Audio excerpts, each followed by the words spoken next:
Do you really think that Simply Mango is a sign of privilege?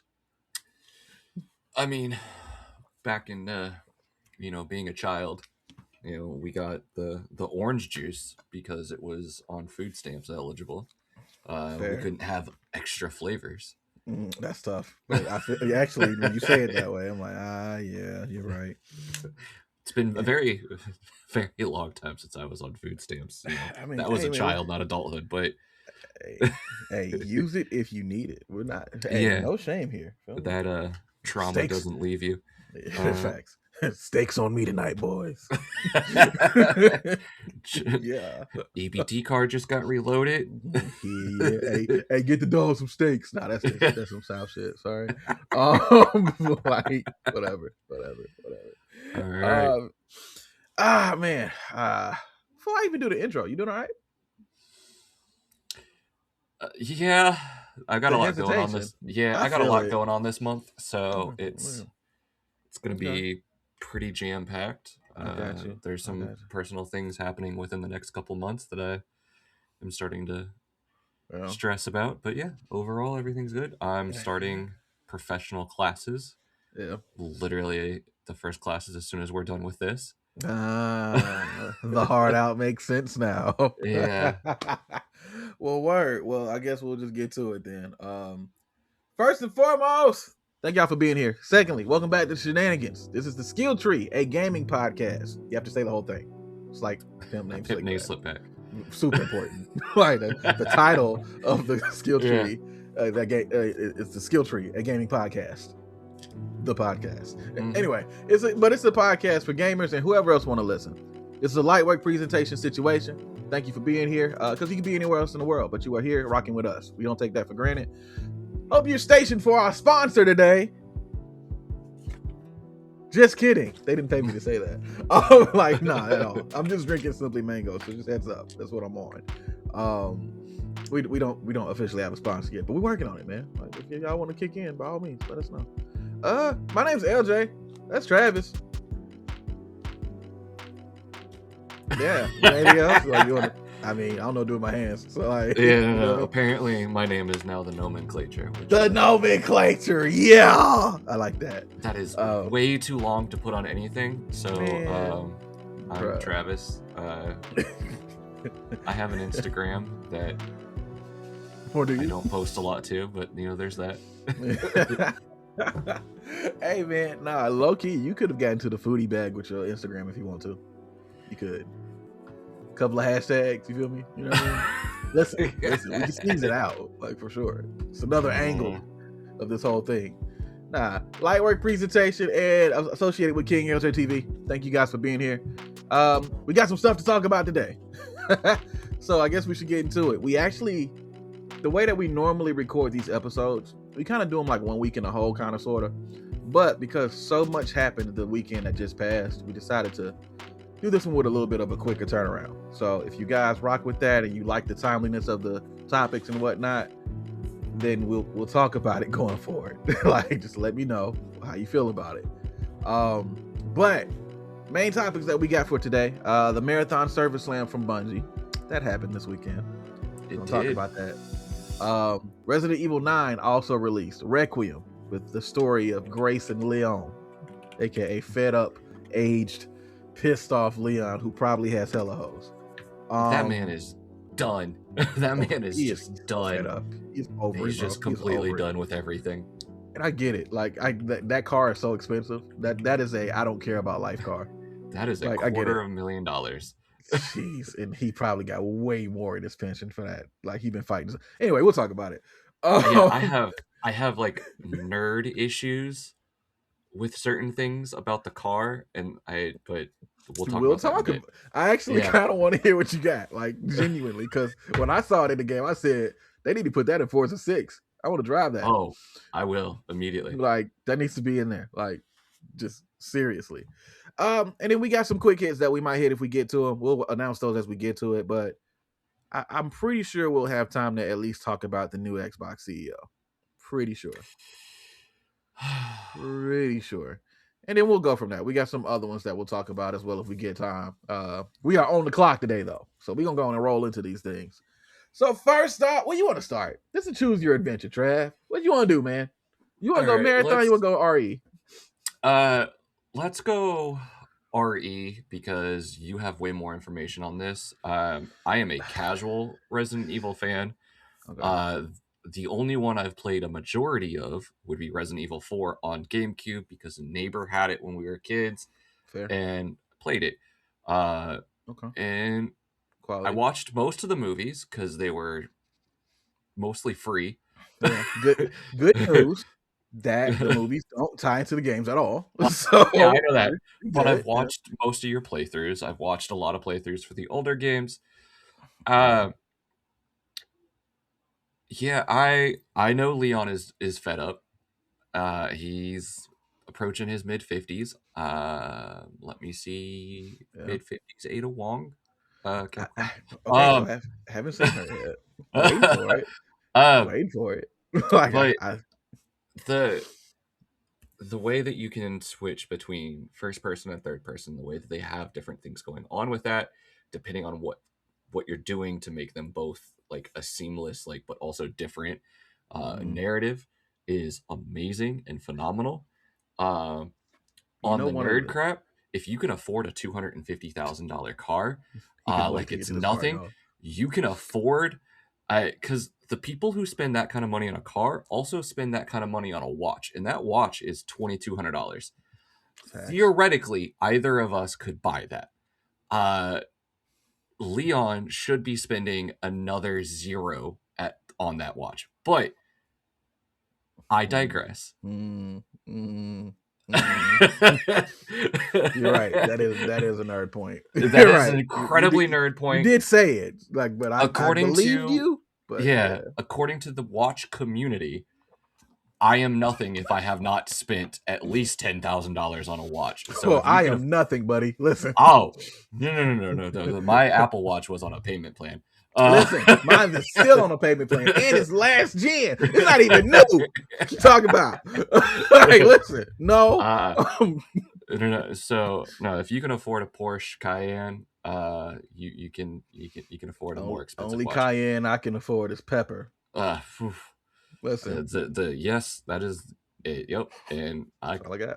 Yeah, but if you want to talk more about your experience with the game, I have seen that you have been hit by all the jump scares, and it's hilarious. I've been hit by all of the jump scares in the first 3 hours of the game. Yes, to be fair, most of them didn't get me, but like the one that got me was it's on TikTok. You'll see it, but like the introduction of one of the big monsters, the jump scare tied around that is what got me. Very funny moment. A lot of people seem to enjoy it. People been on my head like, when the next time you streaming Resident Evil 9, LJ? When you streaming it? So it's obviously good. I don't think they sound like that. Well, that's just how I mean, to be fair, Charlie Brown's teacher probably didn't sound like womp womp womp, but to him, you feel me? I hate. Okay, yeah, all right, old man, fair. Hey, listen. Come on. Charlie Brown played every holiday from November to January. Come on, dog. You got to be old to respect Charlie Brown, man. You do to be able to have access to cartoons during the holidays when your grandparents are around. I'll concede that point. I concede that. That's fair. I was thinking of a way to argue that. I'm like, solid. Yeah. Solid. Ain't no way I have access to the remote control during the holidays when I was a kid. Yeah. Fair. That's solid. We're in our 30s, everybody. You know what, man? Welcome to 30. Hello. Yeah. You know what's funny about first person versus third person, and we probably won't see it on my playthrough because I think I'm gonna stay first person the whole time with Grace just to kind of vibe it out because it feels different. Like I feel like if I had her in third person, I think I could parry things, and she can't do that. And I know I get killed trying to parry a chainsaw or something, or like a butcher or whatever. And then I'd be like, "What? How come my parry button don't work?" And then I'm now mad at Grace because she a desk jockey. You know what I mean? Like it's issues. I don't want to take that out on her. She's got a lot going on already. Yeah. But they added mechanics for third person because you can three peek around corners for monsters and stuff if you're playing in third person.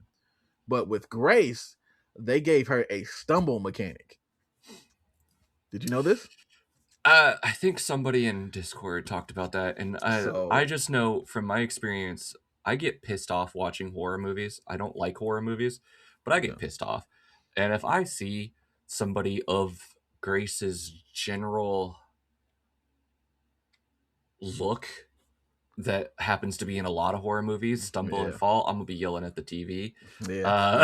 and I'm gonna be saying That's things fair. that we can't say on this. Yeah, it's fair. Again, I concede that point. Yeah, but I do love that because you have inherent advantages of playing a third person game compared to playing in a first person because the ability to three peak. Uh, Adding the a stumble mechanic is the yeah, least controversial thing I think they could do, and it's thematic. and and the monsters in stealth on third person have heightened senses.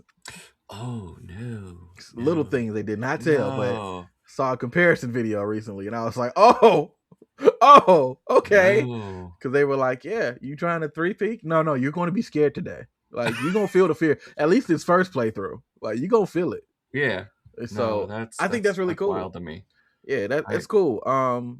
But normally I would go third person for stuff like that because I prefer third person. But I like the aspect of first person reminded me of 7 and 8, and then third person reminded me of Resident Evil 4 with Leon. So I know my brain will be like in action go mode if it's third person versus in first person when I'm like, hey, let me chill out, let me see what I need to do, stealth, I guess.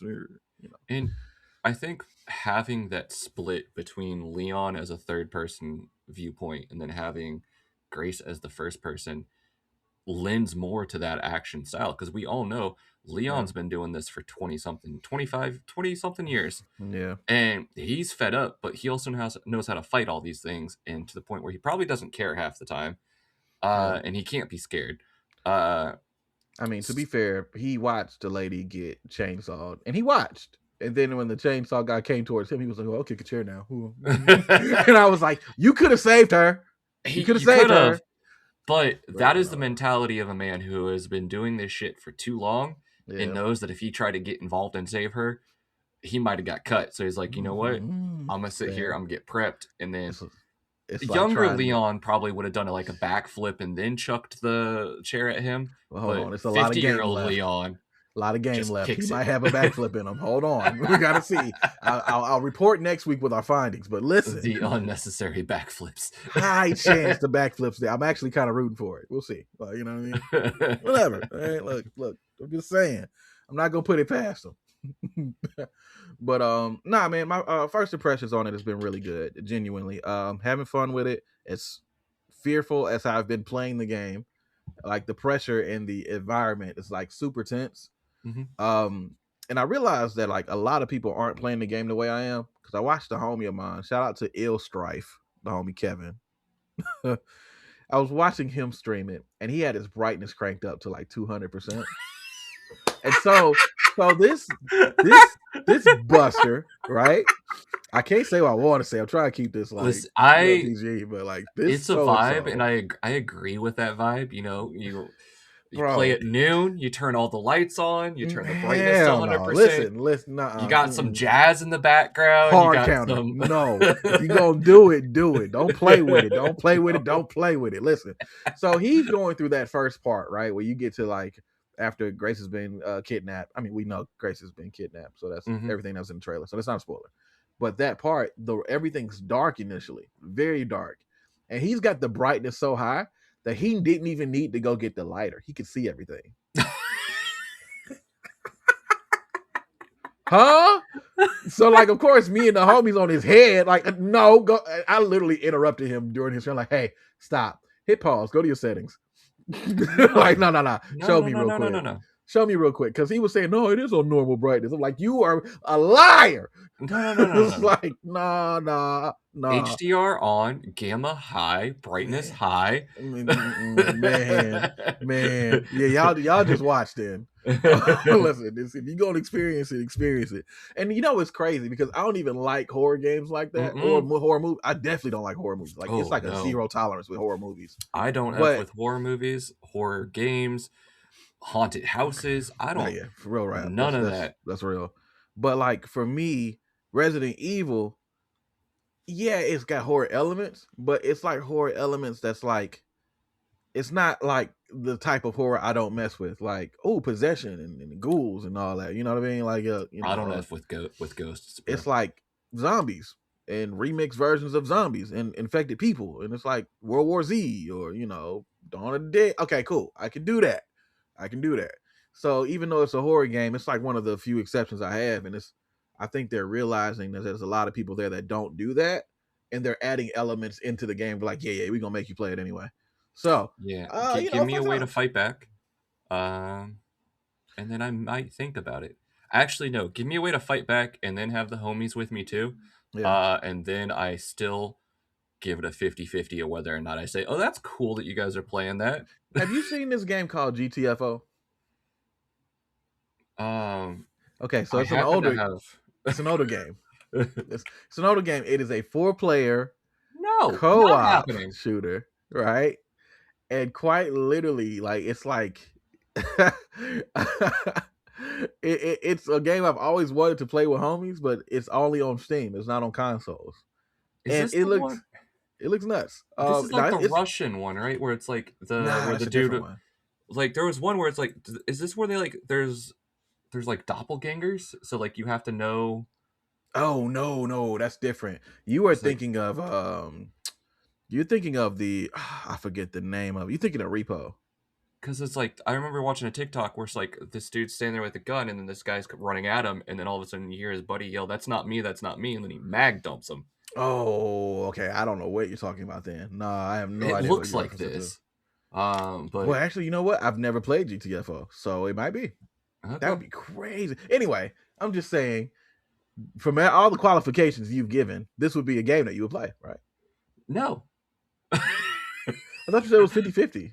It's a 50-50 chance of me saying, that's a great idea. I hope you guys have fun. Look at how we move the goalposts for things. Look at what we're doing here. All right. Whatever. Okay. Those goalposts have 4x4, 300 horsepower. Yeah, that's crazy. It's a Cayenne. Yeah. Oh yeah.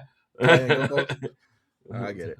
Nah, but genuinely, not to stay here long because I haven't beat the game yet. And hopefully, if you're listening to this, you don't leave spoilers in the comments. Please don't. No spoilers. They will be deleted. Yeah, but genuinely, it's been really fun playing it. They seem to have listened to the fans as far as the good parts from the previous games, and this plays like a best of Resident Evil almost, just including all the different things, and the switching of perspectives feels like Alan Wake 2. How they kind of switch things. So it's been really, really fun. Good pacing. The characters seem to switch right at the perfect time. It's good. It's genuinely good. I'm looking forward to playing it more. So, there's enough of a playstyle difference between the two characters for sure. They feel different. Yeah, it's like the way Grace plays and has to kind of creep around. It's almost a relief or a release when you get to Leon. You're like, oh, thank God, competence to shoot. Competence, Jacob, Jesus, like someone who can hold the gun straight because Grace can't. When she aims, her gun shakes because she's scared. So that's the other thing I want to say. Voice acting wise, probably the best voice acting I've heard in a video game in a long, maybe since Clair Obscur. Wow, and that's in Resident Evil ever. Like the voice actor for Grace is ridiculous, like just a genuine sell. Like she's doing great. So yeah, man. I'm liking the game. I'm digging it a lot. So yeah, that's really all I got for right now. We'll come back with more later as I progress through it. But yeah, completely. Yeah. So all right, let's keep it rolling. Why not? Right? What's the next thing we got on this list?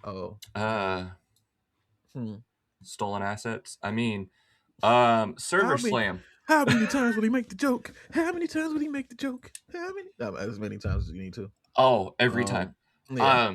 I have I have emotional thoughts and I have logical thoughts on this one. Concerning Marathon, the server slam that went down this weekend for Bungie across all consoles.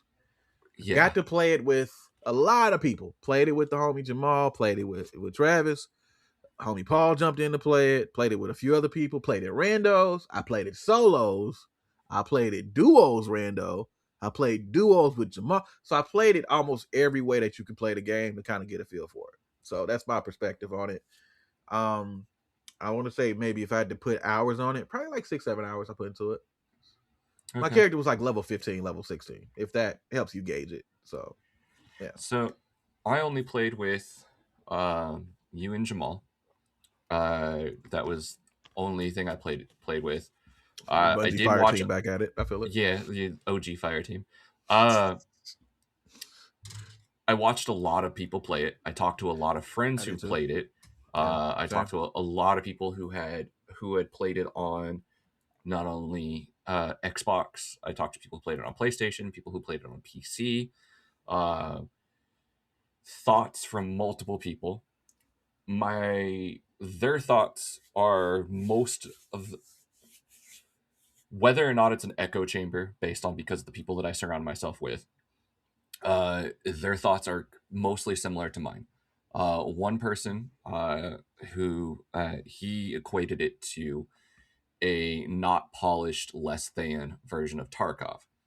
The way that, from my understanding, based off of that analogy, Tarkov, which is also an extraction shooter, is a game that requires Excel sheets to be able to play properly. Like you need to be able to there are hundreds of items, hundreds of things that you have to be able to know specifically what item you're picking up, what it goes for. Otherwise, you're wasting it. Like they're browser add-ins, there's game overlays, there are Excel sheets, there's all sorts of things for that game, and he equated it to that. And I feel, as someone who plays Arc Raiders, which is a very beginner friendly game for the extraction shooter series type of games,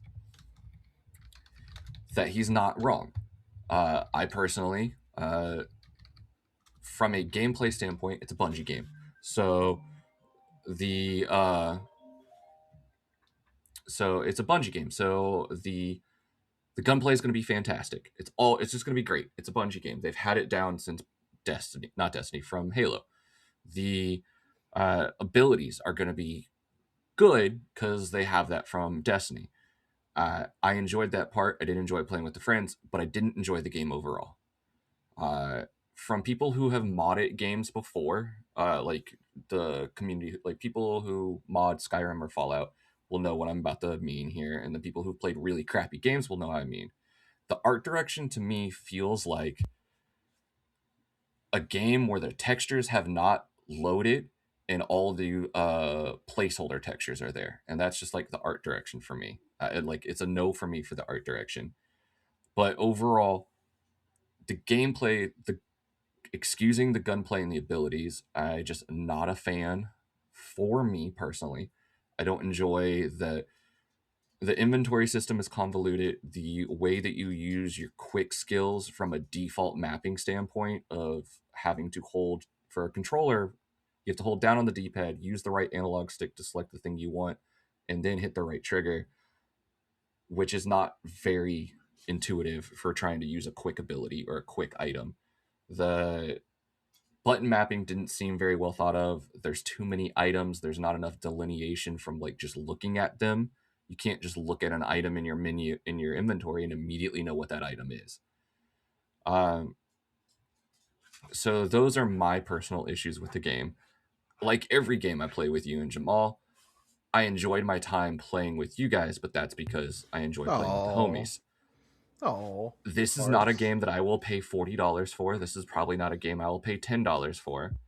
Because I would never play it solo. But that is my personal thoughts on this. I'm not saying it's a bad game.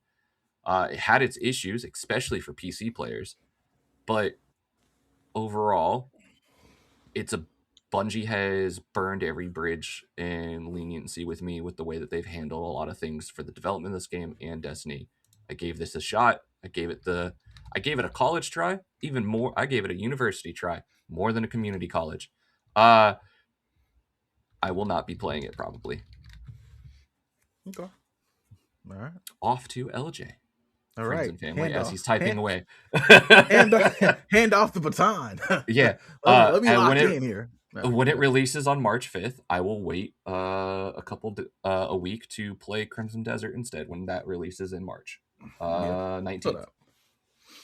Feel that. All right. So for me, my perspective is a little bit different, right? I guess I'll go backwards talking about what you addressed a little bit because I took notes about what you were saying because I want to make sure that I hit mine, right? Mm-hmm. As somebody who played it longer, somebody who gave it, I went in just as optimistic. Even me watching the gameplay, I was like, I don't know, maybe if I play it, it'll click, right? Mm-hmm. And this is really quick. I'm gonna focus just on the aspect of this game. As far as updates to the game, as far as patches being fixed in the game, bugs being fixed in the game, them having PvP servers and all that, I don't trust Bungie for any of that. So I'm not gonna talk about Bungie as a company because they still on the poop list as far as that. They have to do so much more work because a lot of the things that they did was self-sabotage. I 100% don't put it past them to have a good launch with Marathon and then still slash 20% of their workforce. Like, because Oh. that's the company that's Mm-hmm. the precedent that they've set. So not giving grace to them, the company, as far as the people running the marketing, the people making the big decisions, right? I will give credit to the devs though, because for them to have ideas that they went and fully developed, they get ready to launch this game. And at the time when they get ready to launch, they have the big rollout and it looks okay. People are excited about it. And then you realize, oh, whoever greenlit the assets that we are using, it's all stolen. So we have to redo all of this. And so for them to, in this short of time, grind out this game that actually plays functional is kind of incredible. So I'm going to give them credit on that because at the end of the day, I said this before, Bungie devs, usually when they backs are against the wall, they know how to dev. They also usually kill off a character. Oh, for sure. No characters to kill except the shells that you're playing with. So easy Right. call. So so listen. You know what? That is kind of a default thing. Kill that guy. Mm-hmm. To get him back. Now, Get players back. So the Bungie issue, as far as that, is still there. But as far as the devs, I'm gonna give them credit. Like they did their thing on this. As far as this, I don't think that it's smart for them to go into the perspective to try to please everybody. Fair. It won't work. I also don't think that if they want this to be successful, let me rephrase that. If they want this to be successful, then there has to be obvious differences between the other two games that people love to reference, which is Tarkov and Arc Raiders. I personally don't really care about the Tarkov perspective in this situation because it's dense. That is a whole different language. Most of the people that come over from Tarkov, no diss to them, they have a little bit more of an elitist look at things because they expect things to be a certain way, more realistic, more like. And if that was the case, and any of these games came out with those perspectives in it, people would immediately say, "Oh, it's biting Tarkov," and then it would still fail. It's got to be different. Also, I do care in a sense about Arc Raiders' perspective a little bit. And the reason why is because Arc Raiders, like you said earlier, is very beginner friendly getting you into the game. The first couple intro missions of playing Arc Raiders after 2 or 3 runs, you know exactly what you need to do. And you can just kind of choose your own adventure at that point. Do I want to go for a work table? I want to level up a little scrappy, whatever, right? So also, if you don't say little Scrappy like Lil Jon when you address a Scrappy, we're not friends. So you got a little Scrappy. Like, never mind. It's fine. Yeah, y'all ain't outside. It's cool. It's fine. Whatever. But so the noob perspective from Arc Raiders I care about a little bit because Bungie is notoriously bad for making things palatable. Yeah, that's what I forgot to bring up. Bungie sucks at new player.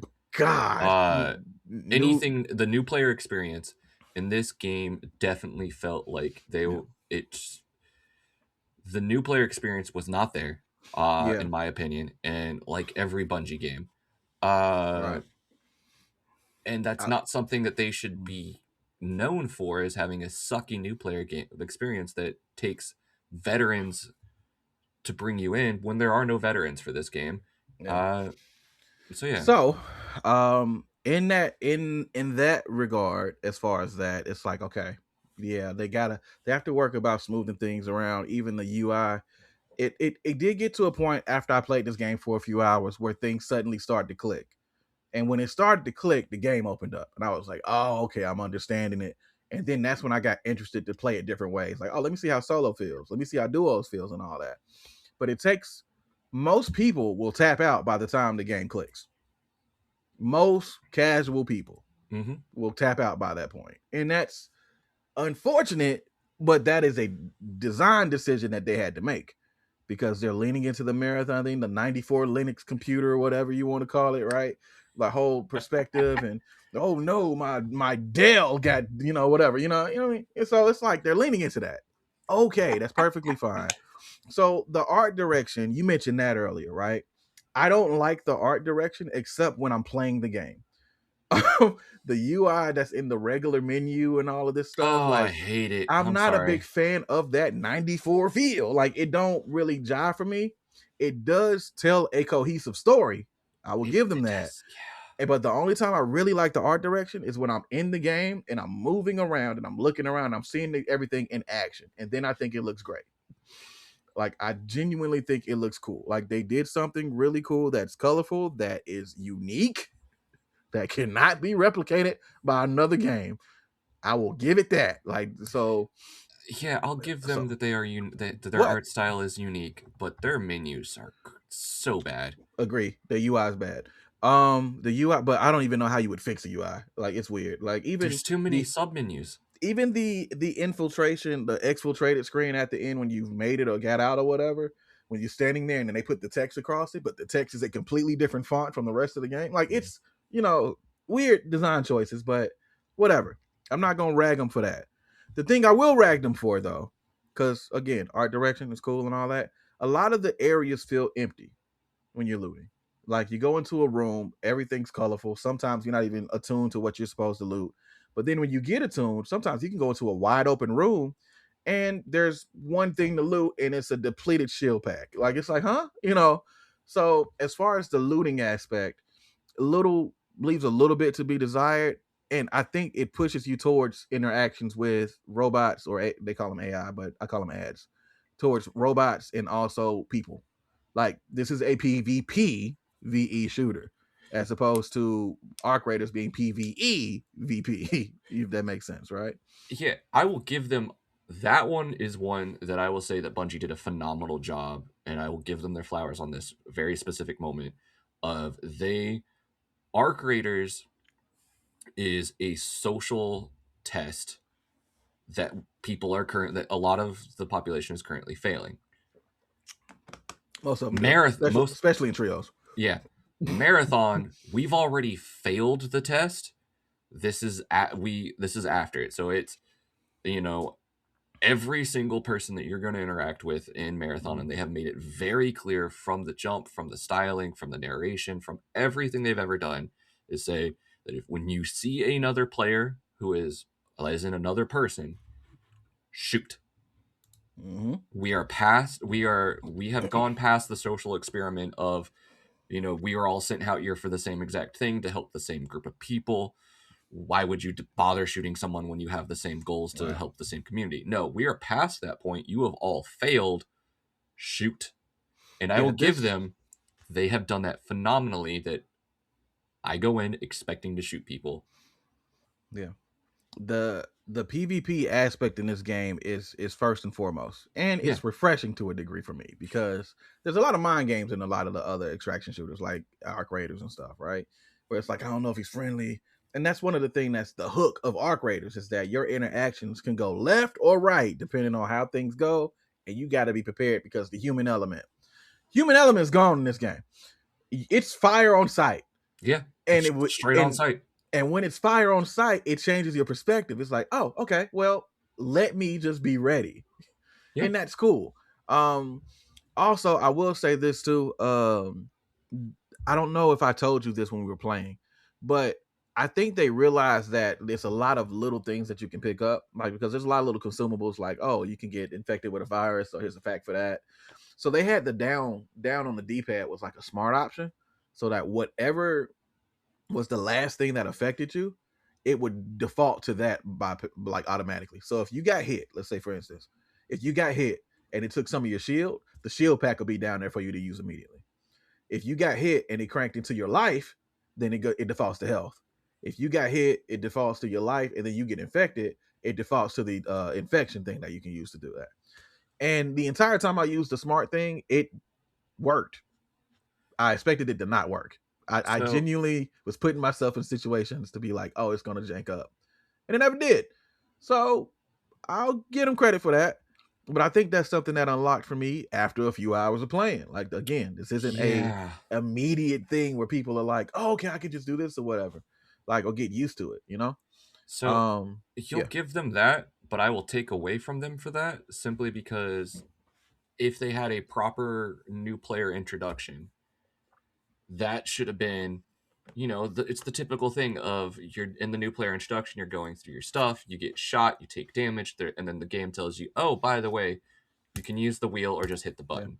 Okay. This is like something that I think, especially in a very PvP focused game where you have to be able to do things very quickly, this is one of those tell before you show instead of show then tell. This is not a demo of the game. That's the big thing. It Which is a is server my thing. slam. It's a server slam, which means And the they, full introduction of the game. I'm gonna give them grace on this one, and the reason why is because the full buy when you buy the game, they might actually have training for that. But for server slam, the purpose is to get you in and get you in quick. They have that quick mission, and then everything else is you jumping in.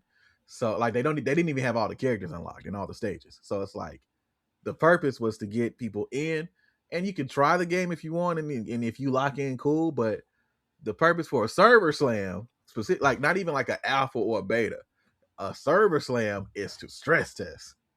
so So that just happens to benefit us as the consumer. okay, So well, ideological statement of using the word consumer aside, we won't get into politics. I will hold off user? on in No, still no, I'll figure out a word. okay. Uh, No. uh, I will hold off then on dumping on them for that specific aspect. But you know what's Only, funny? You know what's funny about only that? if the new user experience is not that beginning mission we played. If it That is, okay. that same mission, I will. Then your point stands, 100%. My viewpoint 100% stands, and once So again, Bungie fails to allow a new player to come into their game. So here's the thing, right? As far as that, I agree. But I also kind of agree with what you're saying. Like, I'm just giving a different perspective because, like, I understand, like, most people are, when they say, oh, server slam, and it's not phrased as alpha or beta or whatever, Right. then that's what they're doing. They're trying to stress test it, which is fine. But that server test was very detailed. It had 5 of the 6 factions. It had like all of the shells almost, so the characters you pick, right? Yeah. The classes. We were leveling up the season pass as we were Right. playing. Even We though we just couldn't couldn't use them or access something. it. Yeah. Right.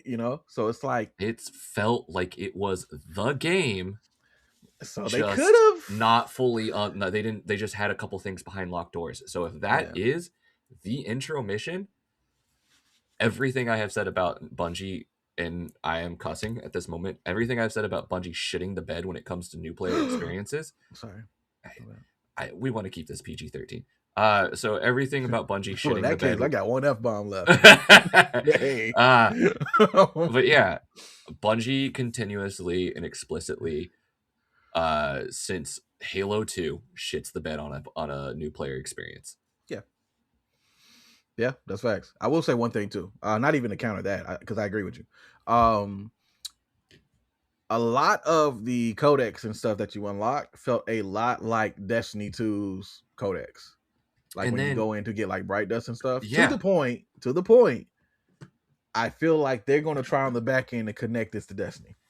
So I mean, outside of like obvious things like Mida and stuff like that, because that Right, is like because directly connected to the Destiny lore. yeah, So if we get into the nerdum of Destiny 2, the Mida multi-tool gun and the Mida mini-tool gun are not from the Destiny 2 universe. They actually are from the Marathon universe Marathon, that somehow ended up in the Destiny universe, and there's whole lore behind that. I'm yeah, fine with that.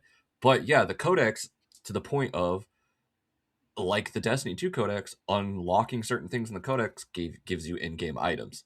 mm-hmm. And once again, they don't explain that. And then when you look at your available what those give you for like knife skins, if you just go to the knife by itself, Mm-hmm. doesn't tell you that there are things that you can unlock for it until you happen to look at the codex and go, oh wait, I can unlock things for this. Yeah.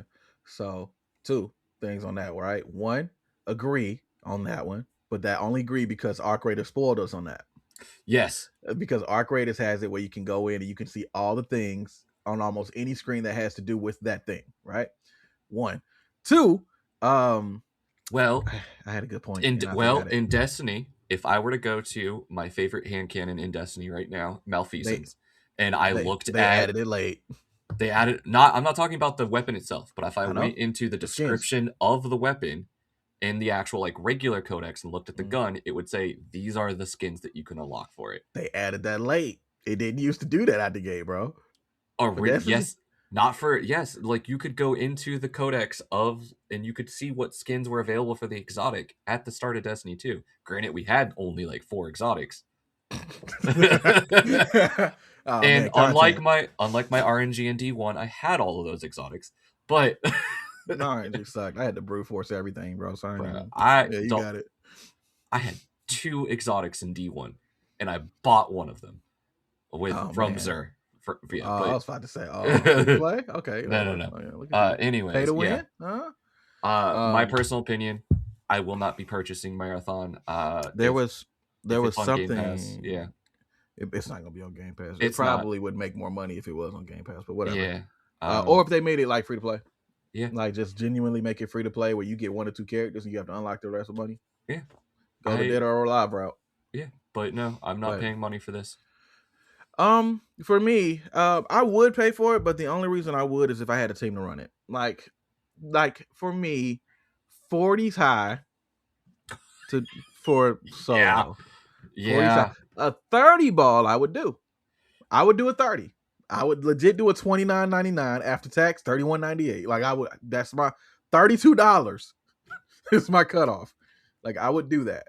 But 25 on discount to play duos with Jamal. Yeah. Would you do that? Not even me. That's crazy. Oh, you saying me to play? Oh, yeah, okay, yeah. I was like, wow, just skip over me. Let go to Jamal. Crazy. Because since this is a Bungie thing, I think Jamal's going to be into it for a bit. He's at least going to give it a try. I actually talked to him about it. We were on the same page. If not a fire team, probably not. That's because there's other things they're adding into the game afterwards. Like they're adding like a raid, they're adding some other stuff, and it's just like I'm interested in those. Right. Okay. But again, the person who made the design for this raid was the same person who did some of the good raids from Destiny 2. So yeah, but he's cooked every time. So as a person who enjoys playing raids but does not entirely enjoy playing raids with the people we used to raid with, I just know that if I'm trying to get through a raid puzzle or encounter in a PvP focused game and I get third partied, oh Jesus! Yeah. I raging will crash out. Oh yeah, for sure. Crash out city. Fully crash out. That's fair. And I have never thrown a controller in my life. I wish I could say that I was as pure as you.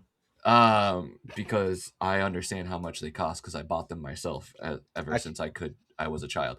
I would keep the receipt and just GameStop for it. But I would probably come incredibly close to being a stereotype of my complexion and chucking a controller at a wall if I was playing a PvP focused game in the middle of a raid and got third party and wasted multiple hours of my life. I don't think you can just claim that as a white man. Listen, I think that's just a everybody plays games have a moment thing. I think that is genuinely a uniting moment for cultures. Because I can't just say, oh, that's white rage. Nah. If my name was Kyle.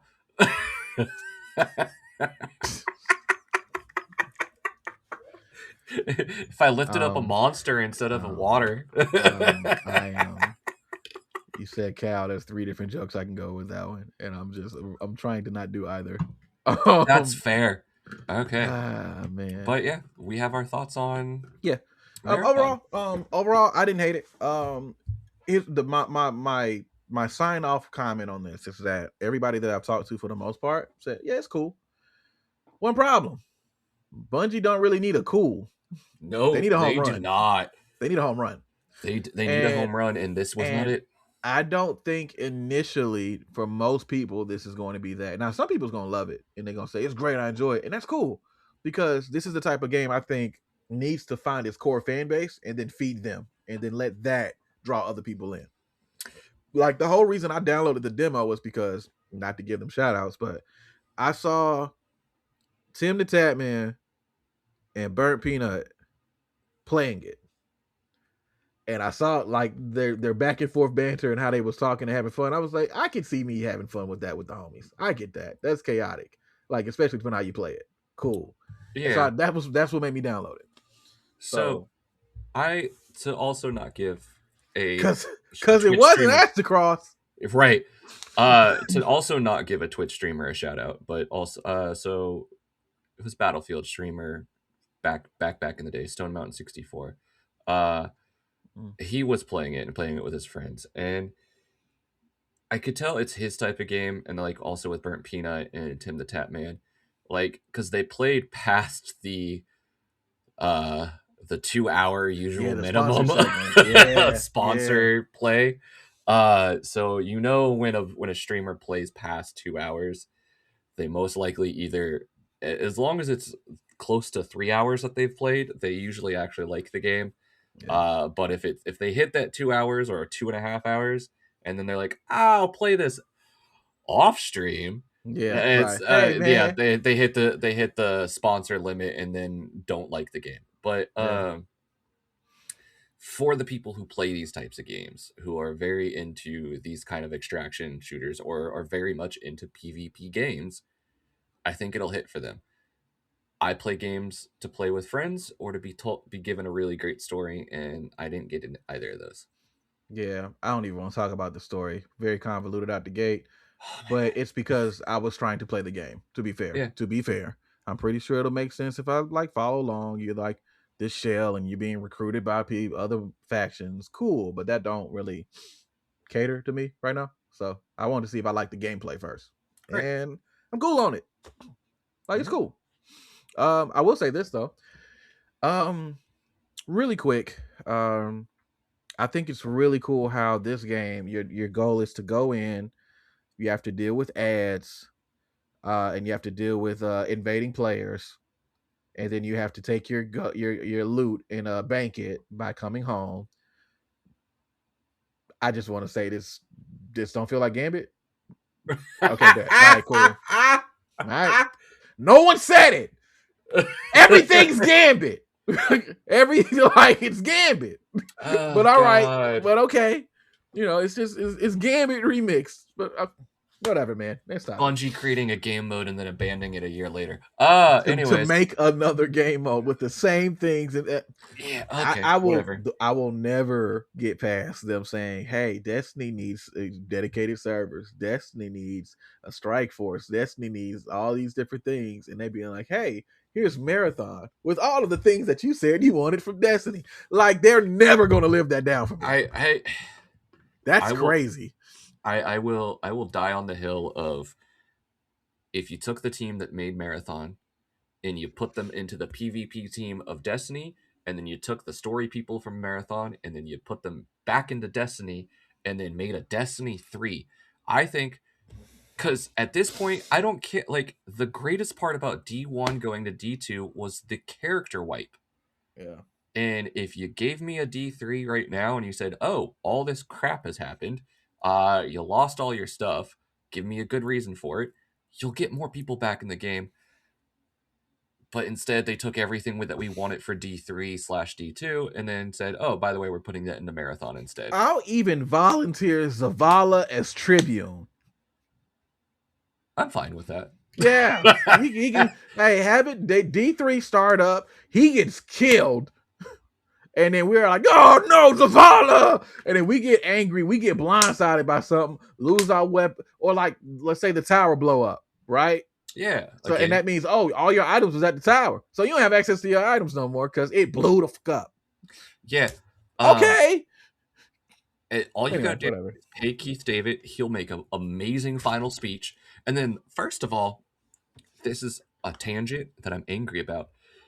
You telling me that Ikora had amazing natural hair and then you hit her with a train from space and now she's bald? Let her grow her hair out again. Okay. And she didn't even got a hairline. It's crazy. Like, I think like it's like dissolved a little bit. I'm like, what? Oh my god! It's like she was trying to take a sponge to it, right? And then it was like, I don't know what happened. It nasty work, bro. Bro, I was okay. It don't represent the culture. No, it don't.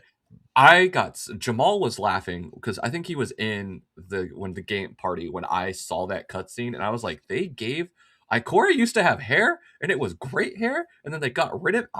I crashed out. Like genuine, like, oh, okay, like Black Baddie, yes sir. Yeah, like, come on, Queen. And then the 9 was like, yeah, hit her with a train, and it hit her so hard, her hair fell off. Hair fell out, man. Alopecia. That wasn't a weave. That was natural. Anyways, for sure. Anyway, speaking of people being, anyway, segues.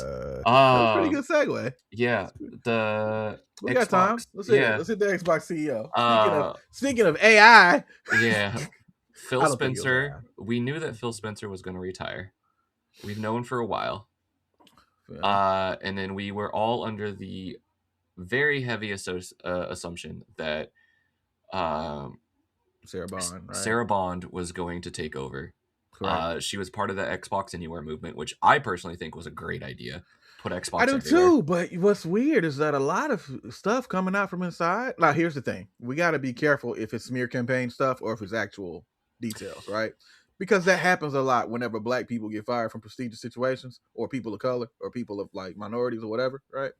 There's on the way out, they try to paint them differently, and then be like, "Well, they was being being rebellious and all of this stuff," and it's like, she was a black woman in charge, and it was from the public persona. She was going to be the black woman in charge, and what typically happens when like you said, a person of color leaves. They don't burn the bridges. The organization lit the bridge on fire and push them over it. Yeah. But we do have a new CEO who none of us were expecting, who, according to social media, has never lifted a controller in her life. Along with the other person, also apparently has never lifted a controller in their life. So I'm concerned. Concerned to the point where, like, recently on Twitter, she was talking back and forth with people, and a lot of people were like, "Is this AI? Like, is this like an AI response? It feels like it." And so IGN article posted an article about it, and basically talking about her using AI to tweet criticism about her recently made Xbox account because, like, right, and everything. And to her credit, Asha Sharma, she responded. And I also want to say this too. I want her to be successful. First, I do very much. I need this to be like upfront. I need her to be successful. Yes, she has to be successful because she is also a minority. Correct. So it's like, and if she fails, every single bit of failure from Xbox will be pinned directly to her. Correct. And they will use her as a scapegoat. Because we've seen this play before. We've literally just watched this play happen. And it's an American company. They love scapegoating people. So especially people of color. Boom. So same page. Yeah, great. So in this particular case, I like the fact that she responded to the article. I really do. I like, from a personal standpoint, I recognize the name of the person that she responded to, Ryan McCaffrey, mostly because before he was on IGN, he was a senior editor and an editor and a contributor in like backwards order to Xbox Magazine. Interesting. I Mm. remember his name when I was a child in 2002 getting Xbox magazine with my Xbox because my birth mother was like, "You don't need a new game, you got a demo disc." Anyways, Oh my god, he was that triggered me. yeah, Okay, anyways. all right, that Uh last part. That yeah, oh anyways. wow. Okay. I remember because I remember reading his articles in Xbox magazine. And he's been in gaming journalism Mm, for almost 30 years. So yeah, whatever he asks, he has that cred of technically being tied to Microsoft. yeah. Which it also could be one of the reasons she felt comfortable to respond to him Right, and not thinking like, exactly. oh, this isn't bait or anything. I can Right. respond here and be honest. So Whether she knew that or not, or someone told her who he was, that's another thing. But anyways, either way, don't like yeah, the it fact that it is what it is. So right. I mean, we know that she's hustling backwards basically to get the knowledge to see the products that they have and learn more about Mm-hmm. the products. This is essentially when you learn, like you get on at a cell phone company and then you crash course and taking like modules learning about the products. That's what she's doing. Mm-hmm. And there's nothing wrong with that. As long as she owns up to that, that's what she's doing. And she did. Which So okay. So what she responds to that tweet. Okay, well, really quick, I'll read what Ryan says first. Ryan was like, "Do I believe AI is writing Asha Sharma's post? No. Do I believe that an experienced gamer on the Xbox team may be helping her sound more like a quote unquote real gamer with her social replies? Yes. Do I think it's a bad idea for her to try and fake this? All caps, yes." yeah, And it's she responds, "I agree. Faking would be a terrible idea and wouldn't work.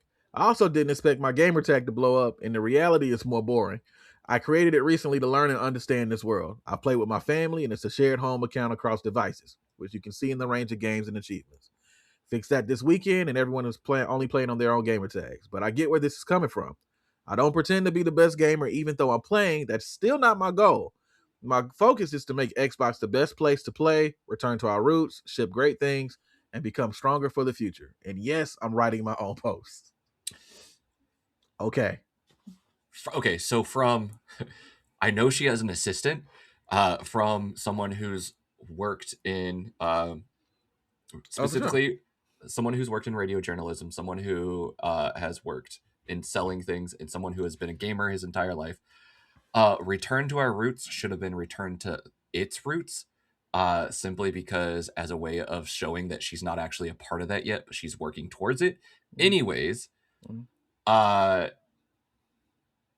yeah, to like, but on the cell phone analogy, people have a weirdly emotional tie to their cell phones.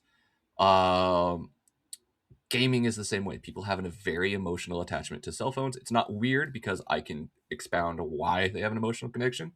So her faking it would ruin every chance she has of any connection. It's like, Oh, it would uh, shoot down the goodwill 100%. it would Like, she would lose every goodwill and she'd lose the company, and then she'd have to in 6 months there'd be a post from somebody saying that Asha Shar is leaving, and some going somewhere else. But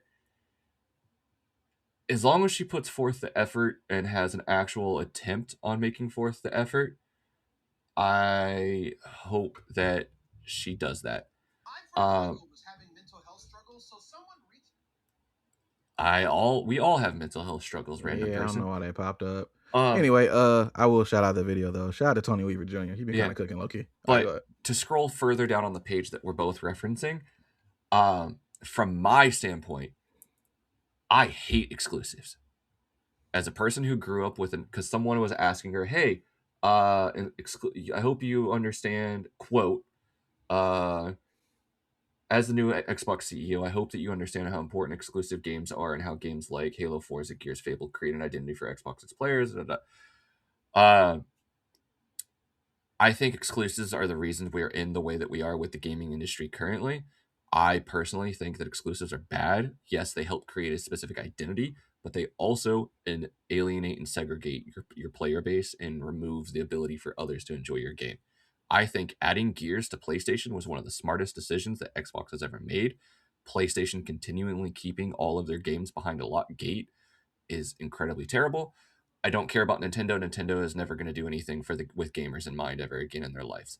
Uh, but I hope she does well. I hope that she plays some games. I hope that people recommend games to her, and I hope that she finds games that she likes and she talks about it. And I hope that Xbox uh, thrives under her leadership. And I'm hoping, hesitantly hopeful. I still wish Sarah Bond had been put in charge, but Yeah, anyways, I won't even go that far as saying like I want her to do well, but I'm holding all of my other thoughts because a lot of this, even though that was the correct response, it's still business jargon right, 101. As far yeah, as the way that you approach people, the way that you talk and interact with everybody to try to get in goodwill and get a good feel for everything. And and if it's BS, then people are going to sniff it out pretty quick, right? So right now of just me looking at that situation, I'm just like, okay, well, that's the way to handle it, because I can't fault her for going back and trying to learn about something because she could not do that. A lot of CEOs don't know their products, so good McDonald's God. CEO. Uh, Yeah, so it's just so it's like the fact that she even wants to know, like I've been in positions with multiple times where me as a quote unquote underling is training the person above me because of their lack of interest in things. So it's like that carries over to gaming. Like I'm pretty sure there's some companies out that I ain't gonna say no names, but there's some companies out right now that act like they don't know what's going on in their company. Like yeah, I don't you speak French, but anyways, I was uh, I was about to that was me winding up the dunk on Ubisoft. You didn't even let me get there. Um, I hate how we both. I yeah, knew what you were talking about. man. No, it's so crazy. You have a Rayman release and then you take the original music. What? Hello? Like, all right, man. Okay, all But right. God, whether she's being coached, I want her to put forth an effort to be the best that she can in that position. And yeah, it's a lot of money. She'll be all right. yeah, all right, but I get corporate jargon is like I don't know how long she's worked in the corporate world, whether it's been her entire career or whether, but corporate jargon is a good defense slash default to respond to people. Especially when you don't know the correct answer or you don't know an answer, you know that no matter what answer you give, someone's gonna shit on it. So I prefer folks just being. That's the one thing I will say that I I appreciate about DMG for Bungie, yeah, right? Is that there's a mix of corporate jargon, but it's really just him answering people and being honest and being like, "Hey, this is where we at. We don't know, but I'll let you know when we do, and you can just take it for face value, and then we go about your business." The simplification of that communication barrier is important when you're trying to win people over or convince people, because you got to realize you can't convince everybody. There's always going to be somebody that's angry at you, upset at you for whatever you did. You're always going to be the villain in somebody's story. um just in this situation, her job is to just make sure that makes great gaming.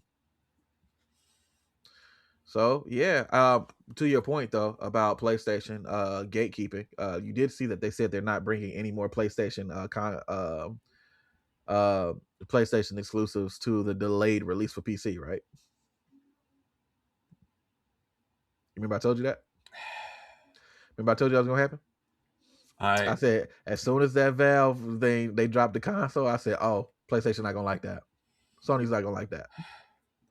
the thing is, So yeah, because they want the console, they want you to buy the console. The problem is that Valve is just gonna destroy them with it all. But yeah, it's oh, Valve is setting up to either knock. All right, either Xbox or Nintendo's not gonna survive if Valve does well. One of them so, companies gonna go. uh, I I, I based don't think off there's of. room for four main things. I don't think there is, and unfortunately, knowing the finances of Nintendo and how they have so much cash reserves that they could be in the red for 200 years and still be fine, and then also Japan is still always going to be their biggest number. Hmm. I think, unfortunately, as someone who has only had an Xbox because it's all I've been able to afford, So it might be I hear where you're Xbox. going. Let me rephrase what I'm saying. I think as far as the game systems put development of things, that one of these four is one of the three is going to falter significantly if Valve succeeds. I would not mind playing Xbox games On my Valve on a system, Steam box. me neither. I wouldn't let me keep my Xbox controller because I hate the PlayStation controller. Well, but I But mean, I would be more honestly, than make peripherals, make games. yeah, they make peripherals for it because they already Yeah, have computer peripherals that go yeah. both ways. So, So if they get by out of peripheral, if you will, if they get out of the hardware space, we're allies here. yeah, if they get out of the hardware space and go and say we're no longer going to make a console, but we're going to focus 100% on our gaming studios, and then you can play those games anywhere you want to. Okay. I mean, Yeah, the Xbox is my entertainment center, but okay. yeah, we'll see how it goes because I mean, we saw how that worked out for Sega. They still technically around. I mean, they're around. It's I just yeah, they fumbled by releasing a console the same day they announced the console, I think is their problem. I But think it was too ambitious. It was too early for that. Like yeah. if that Dreamcast came out 2 years later, I think like even with it being a great like situation, right? And everyone that had a Dreamcast just giving it praises and all that, it's like a year, 2 years ahead of its prime, ahead of its time. Because I mean, it was doing DLC, it was doing online gameplay, it was doing 4 players, like it was doing all the things that are now staples in games. You know what I mean? So, anywho, um, we got time for one more. Let's knock out that Discord one. In a movement that nobody Oh no, didn't didn't see see this coming. coming.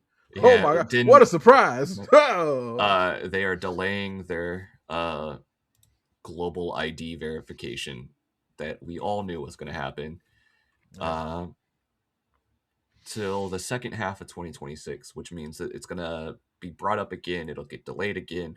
It'll probably actually get enacted sometime late next year after everyone's come to Their exasperated agreement that it's going to be a thing.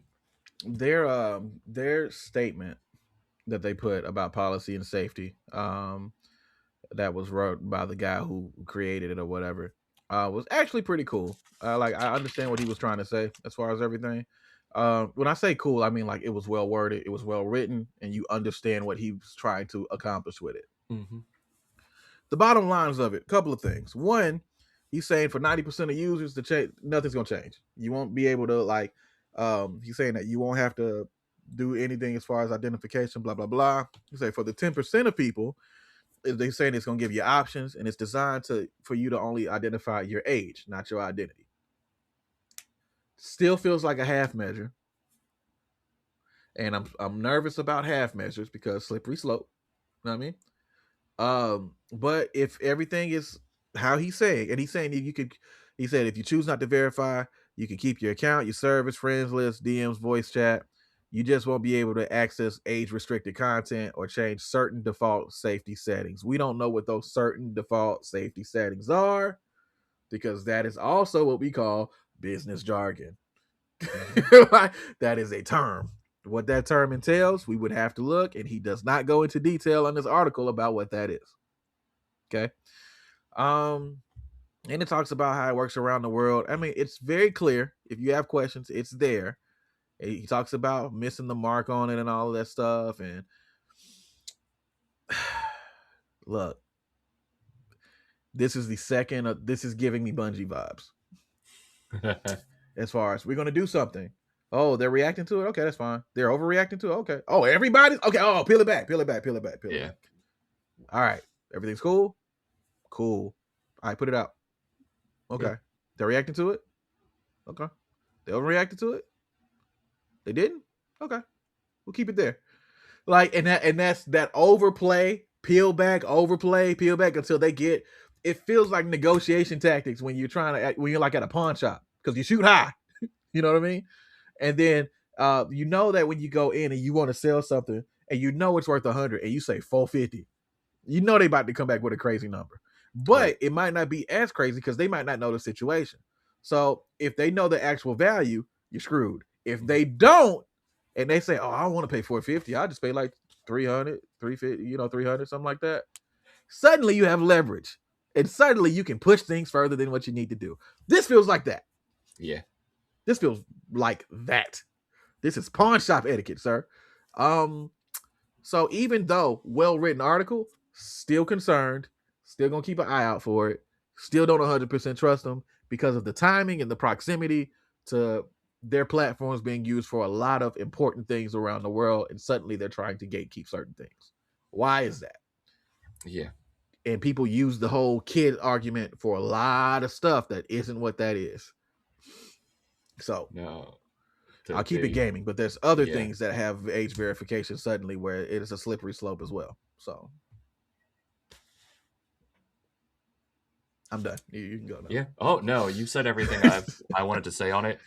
I completely agree. I don't think this is. Unfortunately, TeamSpeak is not the same as this, and there's no other real option to go away from Discord currently. Yeah, I kind of looked into TeamSpeak. I'm not a big fan. I don't think I like it. So until Steam clones Discord, and then everyone immediately jumps over because Steam made it. Or Skype comes back. No. Just kidding. No? I bet. Yeah. Fine, this feels very time related. But I think that's all I got on this topic. Yeah, that's fair. That's fair. You want to hit the last one? I think I'm out of time. All right. Well, we'll call it there then. Yeah. We appreciate y'all for rocking with us today for the Skill Tree, a gaming podcast. The podcast. You have to say the whole thing. So serious. for branding purposes. Say the whole thing. Thank you for rocking with us. Thank you for listening. A little bit of a shorter episode, but it is what it is. Hopefully you rock with it. There is a high chance that we might be back next week. We'll see. Yeah, we'll see, because we gotta smooth things out, because again, I'm editing for this and also for Empty Crates, a music podcast, among such other things. You gotta say the whole thing. Like, all of these, you gotta say the whole thing. Titles are important. Until they're not, whatever. But we appreciate y'all for rocking, genuinely. Leave comments about things that you want to discuss or things that you think would be really cool for us to talk about. And of course, if you got any messages, comments that you want us to like read or whatever on air, interact with us. We appreciate that. That means a lot, especially as we try to push forward into this digital space and make some room and become a thing that you guys look forward to and can be proud of. So someday we might do one live. Who knows? Yeah, might be sooner than later. We'll see how the computer acts up. You know what I mean? Yeah, exactly. So we'll see. Anyway, you got anything, last words you got, Trav? Like, subscribe. Yeah. Hit that bell. Do that thing you do. Do that thing you do. All right. Be kind to yourself. Be excellent to others. We will figure out the rest as we go. We appreciate you guys for being here. We will see you guys next time, man. Peace. You gonna do the piece on Nope. just a head nod. Yeah. See, that goes back to, you definitely was on food stamps. I felt it for sure. That's a food stamp. No, I'm just saying, you understand the culture. You're like, that's what I'm saying. All right, I'm gonna cut it off before I get canceled. Bad.